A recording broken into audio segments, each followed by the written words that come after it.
Kamis 2 Juli 2020 terjadi pembunuhan di Desa Serotan, Kecamatan Percut Setuan. Pembunuhan itu bermula saat Sarpan selaku saksi pembunuhan tersebut bekerja dengan temannya yaitu Dodi Sumandika untuk membangun rumah di rumah Mak Lomo.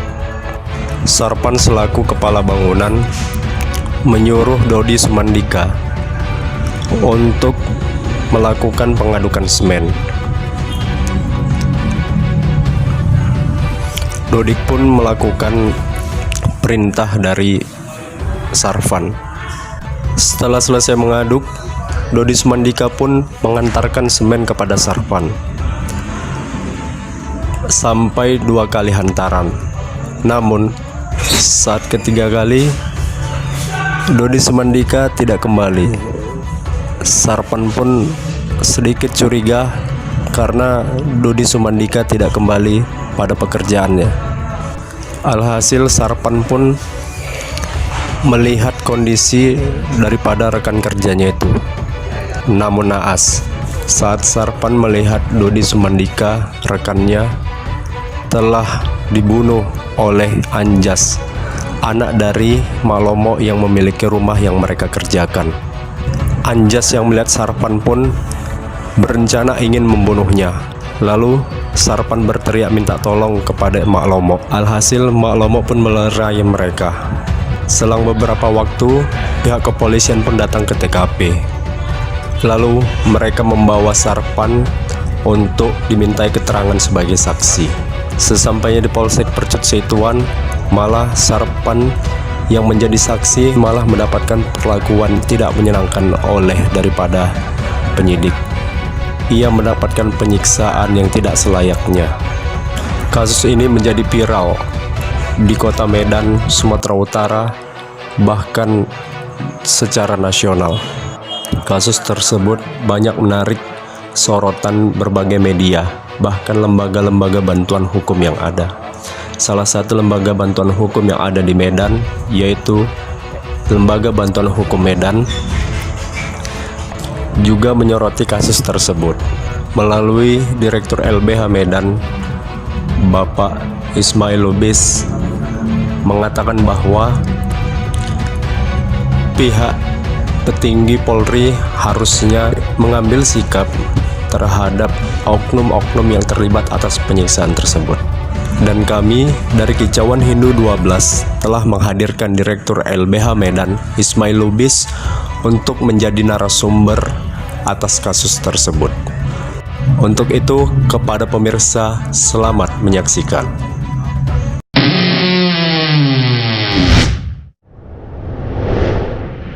Assalamualaikum warahmatullahi wabarakatuh. Kita dari LBH Medan, dalam hal ini kita membuat program baru ini, yaitu channel Kicauan Hindu 12, yang mana dalam program ini kita akan membahas mengenai isu-isu yang terkini dan terhangat khususnya di Indonesia, baik itu dalam aspek hukum, ekonomi maupun sosial dan budaya. Dalam program ini kita mempunyai tema perdana nih yang akan dihadiri oleh orang-orang yang berkompeten dalam materi ini. Di sini kita telah dihadiri oleh Abang Da Ismail Lubis. Assalamualaikum warahmatullahi wabarakatuh. Selamat siang. Beliau adalah direktur dari Lembaga Bantuan Hukum Medan. Nah, tidak banyak engkau dimana, Bang. Kali ini kita akan menelisik masalah fair trial nih, Bang. Khususnya di tingkat kepolisian. Yang mana kita merefleksi dari kasusnya Bapak Sarpan selaku saksi dari kasus pembunuhan di Kecamatan Percut Setuan. Menurut pandangan Abang sendiri, Bang, fair trial itu apa sih, Bang, dari pandangan Abang? Iya, kalau fair trial itu kan sesungguhnya konsepnya itu adalah peradilan yang jujur. Nah, banyak masyarakat kita berpersepsi jika peradilan yang jujur itu hanya diutamakan di persidangan saja. Ya. Akan tetapi sesungguhnya kalau kita lihat dari terminologi yang lebih luas, peradilan itu justru dimulai dari tahap penyidikan, ya. Penyidikan, penyelidikan, sampai kepada tahap penuntutan dan pemeriksaan di persidangan. Untuk itu, secara konsep komponen internasional tentang fair trial itu, dia harus sudah diterapkan mulai dari proses penyidikan, penuntutan sampai kepada pemeriksaan peradilan. Jadi perilaku kejujuran, ya, perilaku jujur dalam penegakan hukum mulai dari proses penyidikan, penuntutan sampai pada pemeriksaan persidangan itu harus sudah diterapkan. Apa itu konteksnya? Misalnya melaksanakan persamaan di depan hukum, ya kan? Korban mempunyai hak yang serupa, tersangka juga mempunyai hak yang sama, gitu kan? Dia terpenuhi baik itu proses penyidikan sampai lain sebagainya. Makanya tidak ada penyiksaan, gitu kan? Tidak ada abuse of power ataupun penyerahan kewenangan yang ujung-ujungnya melanggar peraturan perundang-undangan. Tadi menarik, saudara mengatakan contoh kasusnya adalah Sarpan, gitu kan? Karena memang akhir-akhir ini kan yang lagi hangat, ya, diperbincangkan di Medan khususnya adalah terkait kasus Sarpan yang di Polsek Persetuan tadi itu. Mungkin begitu. Nah Bang, berarti dari fair trial itu jelas ada kaitannya dengan masalah mulai dari tingkat penyelidikan, ya, hingga di peradilan, ya Bang. Ya. Nah, menurut Abang nih Bang, dari kasus Pak Sarpan ini Bang, terkait masalah sanksi yang telah diberikan, saya melihat di beberapa berita media online, itu oknum-oknum yang terlibat dalam yang diduga dalam penganiayaan kasus Pak Sarpan ini, itu telah dicopot dari jabatannya. Menurut pandangan Abang sendiri, dalam aspek hukumnya, apakah sanksi tersebut telah setimpal atau telah sesuai dengan prosedur atau bagaimana Bang? Jadi begini, kalau kita lihat kronologis, ya, baik itu yang tersebar di media maupun hasil investigasi yang dilakukan oleh LBH, bahwa perbuatan, ya, yang diduga, ya, menimpa saudara Sarpan itu ada memang perbuatan pelanggaran etik. Dalam konteks itu misalnya dia sebagai saksi, gitu kan, ditahan selama 5 hari. Nah ini kan tidak ada dasar hukumnya, seperti itu. Nah dan juga tidak ada pidananya dalam konteks itu. Makanya kesalahan itu bolehlah diproses secara etik. Akan tapi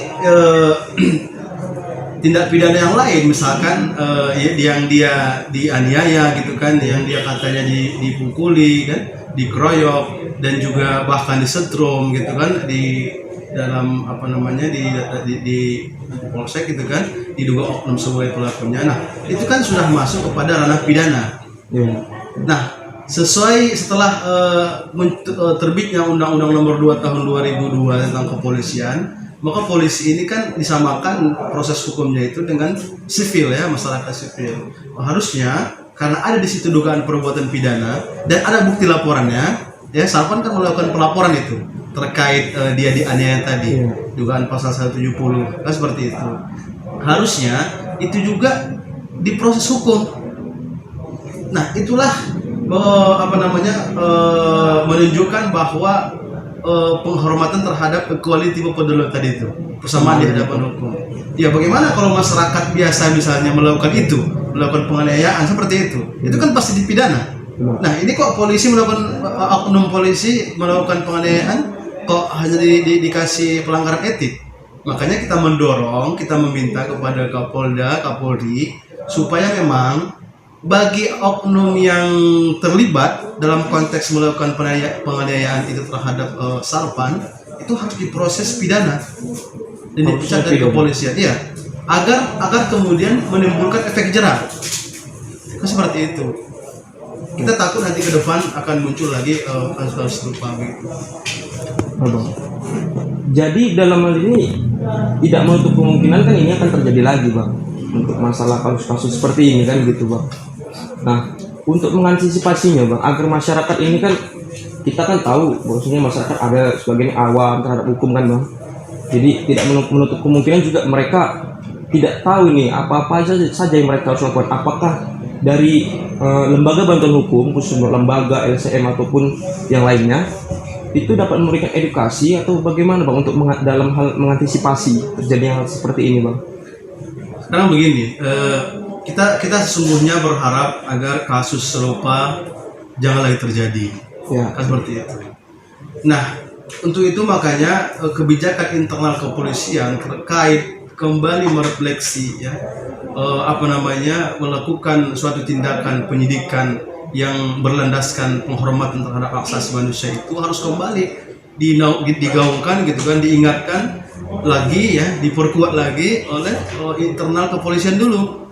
Karena ini kan kita lihat munculnya dari situ begitu. Kan seperti itu. Makanya mereka harus melakukan perbaikan internal di situ. Kembali merefleksi penghormatan terhadap perlindungan hak asasi manusia itu. Kemudian ya itu tadi pemberian sanksi yang memang serius bagi oknum-oknum yang melakukan hal itu, biar ke depan ada efek jerah dan harapannya tidak akan terjadi lagi.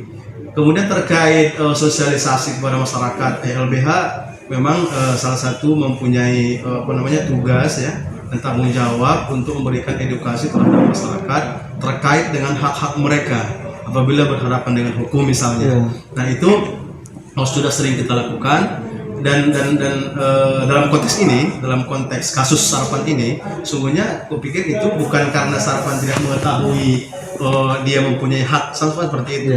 Tapi memang dia tidak mempunyai kekuatan untuk melakukan perlawanan waktu itu ataupun menghindari kejadian itu, mungkin begitu.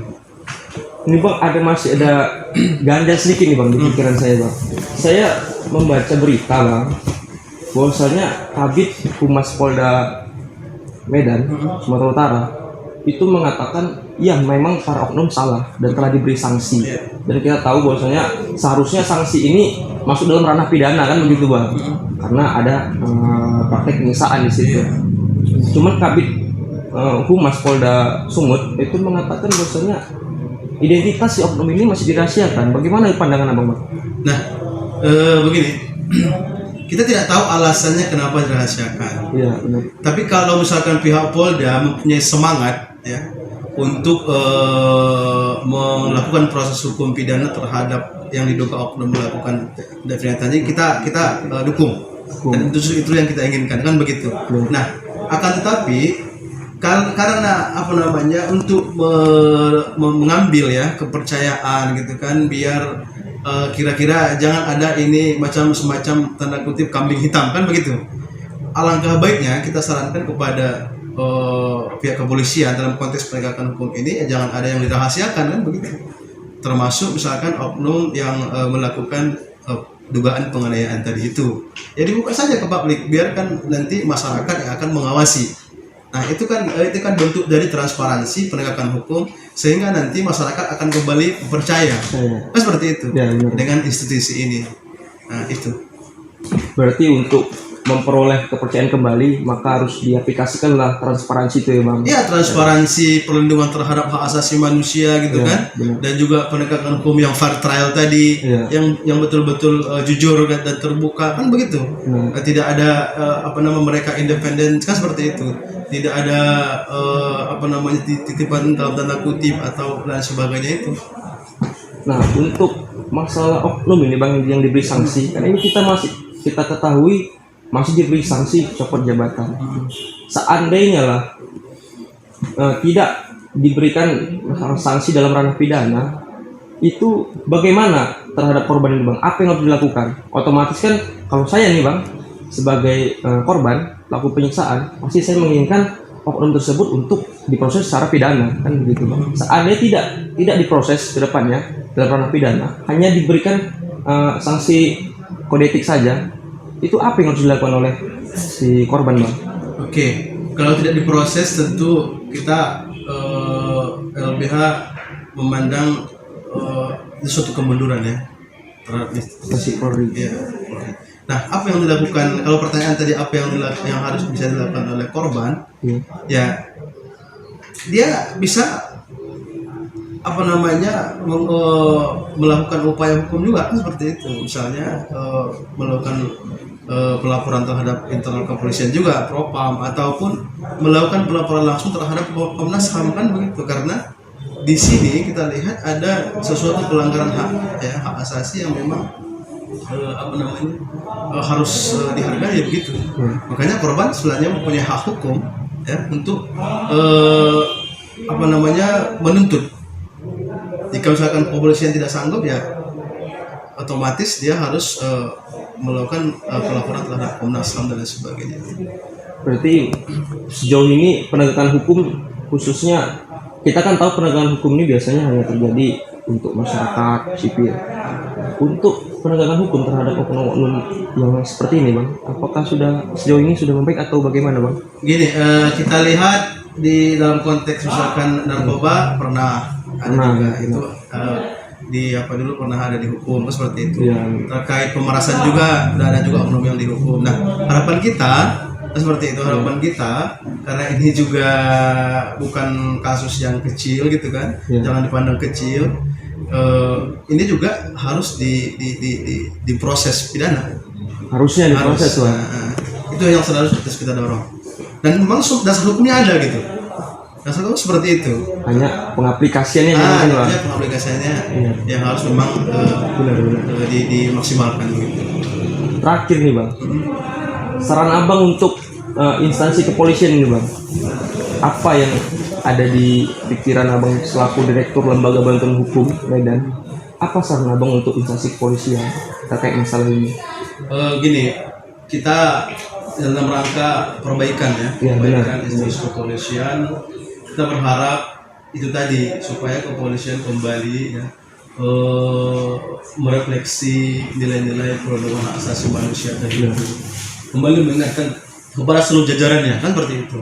Kalau misalkan melakukan tindakan hukum yang sifatnya memaksa itu, ya sebisa mungkin ya yang bersifat kekerasan gitu kan, yang mengangkangi hak-hak daripada orang gitu kan, apabila dia statusnya tersangka, saksi atau lain sebagainya itu tidak dipenuhi gitu.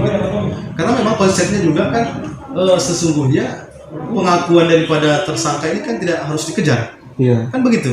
Mereka kan harus juga dulu mengumpulkan 2 alat bukti yang cukup, sehingga mereka sebenarnya tidak mempunyai alasan yang harusnya alasan yang kuat untuk melakukan tindakan-tindakan seperti tadi itu.